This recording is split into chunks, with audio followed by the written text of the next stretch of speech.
ಸಾಂಬಾರಿನಲ್ಲಿ ಜಿರಳೆ ಇದೆ ಎಂದು ಗ್ರಾಹಕನೋರ್ವನು ದೂರು ನೀಡಿರುವ ಹಿನ್ನೆಲೆಯಲ್ಲಿ ಜಿಲ್ಲಾ ಆಹಾರ ಸುರಕ್ಷತಾ ಅಂಕಿತ ಅಧಿಕಾರಿ ಡಾಕ್ಟರ್ ಪ್ರವೀಣ್ ಕುಮಾರ್ ನೇತೃತ್ವದ ತಂಡ ತೊಕ್ಕೊಟ್ಟುವಿನ ಹೋಟೆಲ್ ಒಂದಕ್ಕೆ ದಿಢೀರ್ ದಾಳಿ ನಡೆಸಿ ಅಡುಗೆ ಕೋಣೆಯನ್ನ ತಪಾಸಣೆ ನಡೆಸಿತು.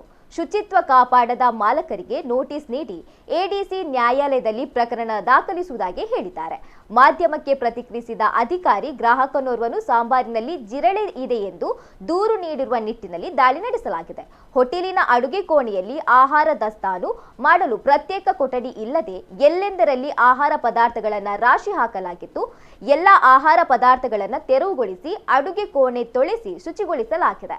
ಆಹಾರ ಪದಾರ್ಥಗಳನ್ನು ಪ್ರತ್ಯೇಕವಾಗಿ ಜೋಡಿಸಿಡಲು ಹೋಟೆಲ್ ಮಾಲಕರಿಗೆ ನಿರ್ದೇಶನ ನೀಡಲಾಗಿದೆ. ಶುಚಿತ್ವ ಕಾಪಾಡದ ನಿಟ್ಟಿನಲ್ಲಿ ಹೋಟೆಲ್ ಮಾಲಕರಿಗೆ ನೋಟಿಸ್ ನೀಡಿ ಎಡಿಸಿ ನ್ಯಾಯಾಲಯದಲ್ಲಿ ಪ್ರಕರಣ ದಾಖಲಿಸುವುದಾಗಿ ತಿಳಿಸಿದ್ದಾರೆ.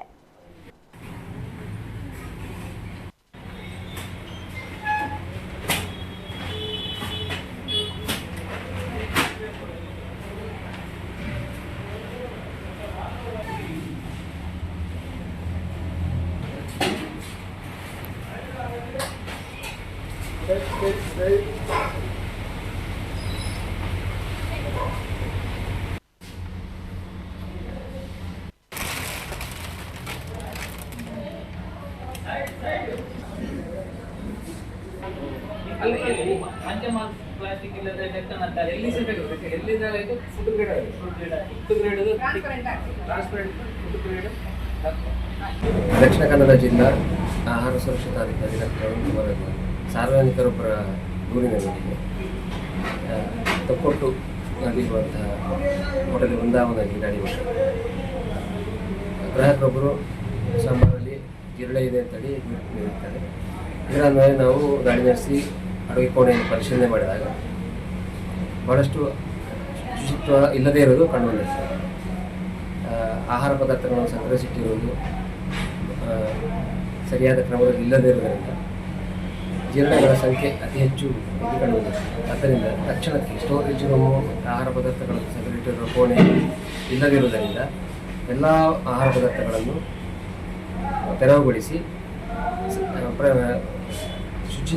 ಶುಚಿತ್ವವನ್ನು ಕಾಪಾಡಿಕೊಳ್ಳೋದಕ್ಕೆ ಕ್ರಮ ಕೈಗೊಂಡು ಅದರ ಬಳಿಕವೇ ಆಹಾರ ಪದಾರ್ಥಗಳನ್ನು ಸರಿಯಾದ ರೀತಿಯಲ್ಲಿ ಜೋಡಿಸಬೇಕು ಅಂತ ಹೇಳುವ ನಿರ್ದೇಶನ ನೀಡಲಾಗಿದೆ.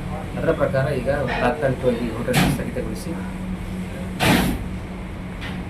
ಶುಚಿಯನ್ನು ಮಾಡುವಂಥ ಕಾರ್ಯವನ್ನು, ಅಡುಗೆ ಕೋಣೆಯನ್ನು ತೊಳೆಯುವಂಥ ಕಾರ್ಯವನ್ನು, ಆಹಾರ ಪದಾರ್ಥಗಳನ್ನು ಸರಿಯಾದ ರೀತಿಯಲ್ಲಿ ಜೋಡಿಸಿಡುವಂಥ ಕೆಲಸವನ್ನು, ಜಿರಳೆ ಕಂಡುಬಂದಿರುವಂತಹ ಆಹಾರ ಪದಾರ್ಥಗಳನ್ನು ವಿಲೇವಾರಿ ಮಾಡುವಂಥ ಕೆಲಸಗಳನ್ನು ಈಗಾಗಲೇ ನಾವು ಮಾಡಿದ್ದೇವೆ.